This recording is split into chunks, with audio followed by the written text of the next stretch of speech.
전체 평균보다도 중도층만 떼서 본다면 양 후보 간의 격차가 더 벌어지는 모양새를 보여주고 있는데요. 그렇기 네. 때문에 중도층 표심이 전혀 움직이지 않는다. 이런 얘기가 지금 나오고 있는데 저는 이번 대선의 성격과 관련이 있다고 보여집니다. 어쨌든 간 이번 대선은 윤석열 정권에 대한 심판 선거이기 때문에라고 중도층은 좀 생각을 하는 것 같아요. 네. 심판 선거라는 성격이 지금 강한 것도 있고 또 한편으로는 전 이재명 대표가 지난 대선에서 0.7%포인트로 지지 않았습니까? 네. 거기에서 많은 거를 좀 배웠다고 이야기하고 싶은데요. 왜냐하면은 지난번에 이재명 후보가 0.7%포인트로 석패한 이유 중 가장 큰 이유는 바로 그 경선 후유증이 크거든요. 그 네. 경선 후유증 때문에 지지층을 총 결집하지 못한 거에 대한 반면 교사를 한 것 같아요. 네. 그렇기 때문에 이번에는 본인이 지지층들을 초결집을 한 것 같아요. 초결집하기 위해서 무난한 노력을 하고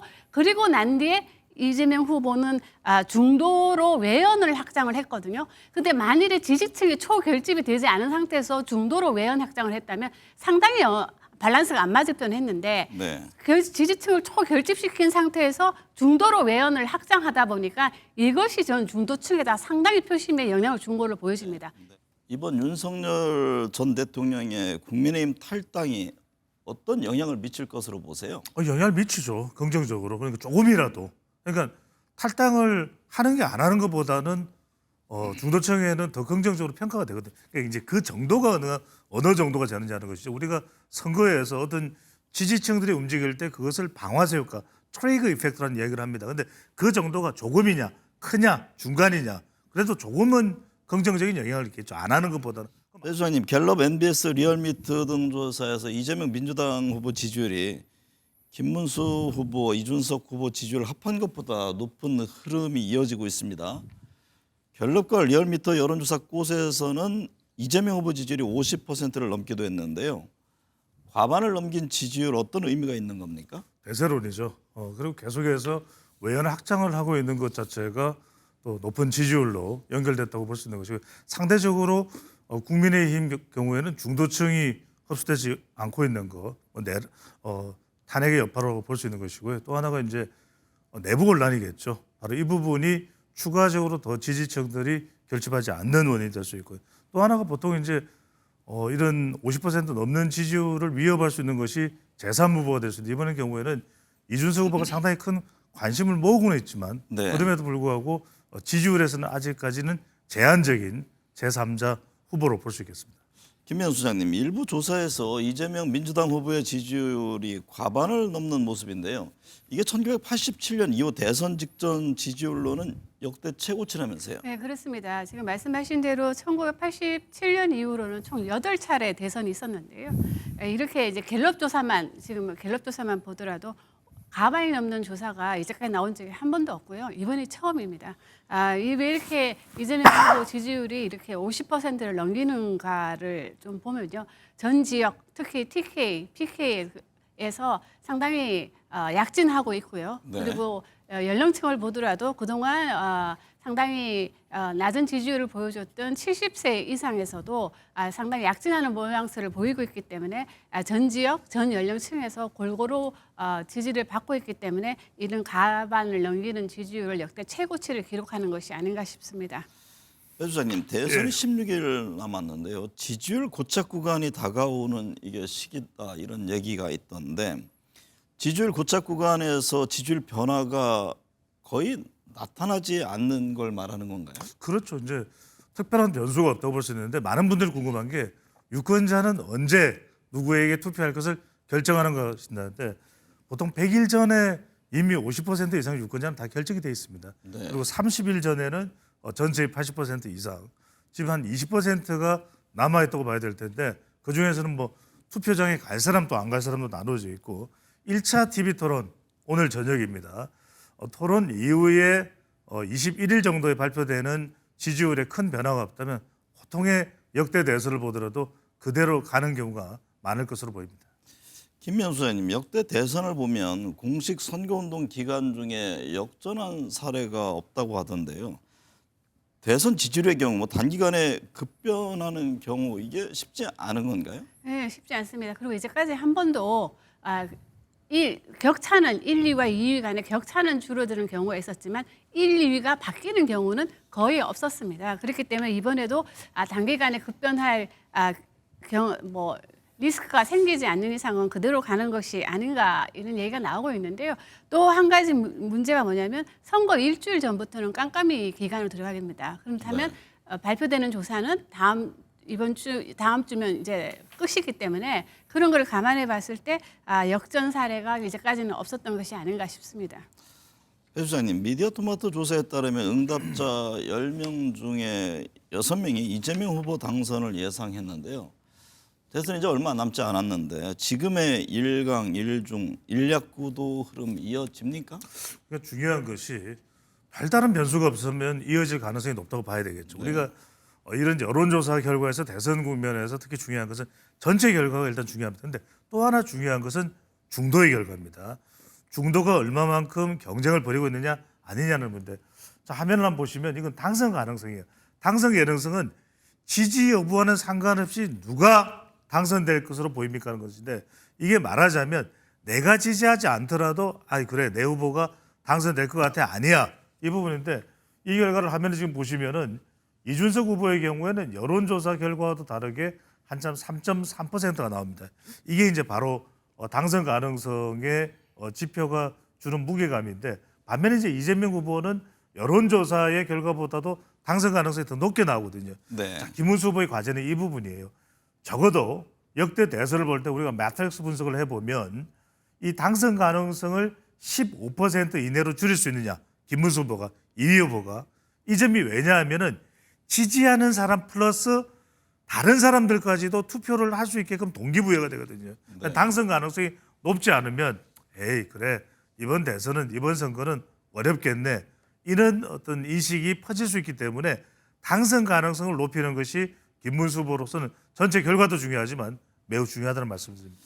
김명수 소장님, 갤럽과 NBS의 중도층 지지율에서도 이재명 민주당 후보 지지율이 과반을 넘은 모습입니다. 보수 진보층 표심보다 중도층 표심이 더 꿈쩍하지 않는다고 하던데 어떤 이유 때문으로 보세요? 전체 평균보다도 중도층만 떼서 본다면 양 후보 간의 격차가 더 벌어지는 모양새를 보여주고 있는데요. 그렇기 때문에 중도층 표심이 전혀 움직이지 않는다. 이런 얘기가 지금 나오고 있는데 저는 이번 대선에 성격과 관련이 있다고 보여집니다.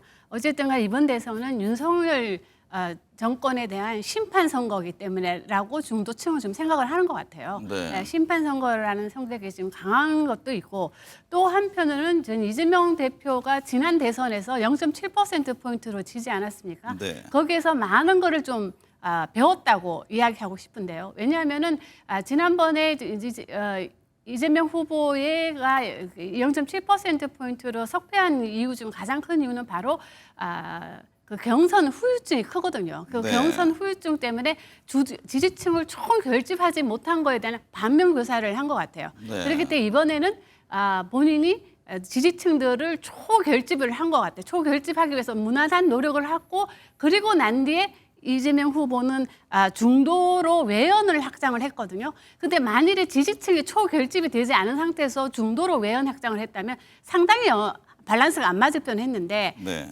지지층을 초결집시킨 상태에서 중도로 외연을 확장하다 보니까 이것이 전 중도층에다 상당히 표심에 영향을 준 걸로 보여집니다. 네. 예를 들면 정책 면에서도 상속세 문제, 예전에는 이 보수층에서 들고 나왔던 문제를 들고 나온 거, 네. 그리고 부동산, 부동산세, 네. 그다음에 이제 부동산 문제에 대해서도 이재명 후보는 상당히 규제를 하려고 하는 의지를 보여주지 않거든요. 규제를 가지고 부동산을 잡겠다는 그런 지난번 정권하고 매우 차별하는 정책을 갖고 나오는 것도 저는 중도층에다가 상당히 영향을 미친 것 같고요. 가장 중요한 건 이번 선거를 중도층에서는 윤석열 정권에 대한 심판 선거로 본다는 것이 강하기 때문에 이런 지금 중도층에서의 표심이 여전히 이어지고 있는 것이 아닌가 싶습니다. 배 소장님, 중도층 표심 변화에 이번 윤석열 전 대통령의 국민의힘 탈당이 어떤 영향을 미칠 것으로 보세요? 영향을 미치죠. 긍정적으로. 그러니까 조금이라도.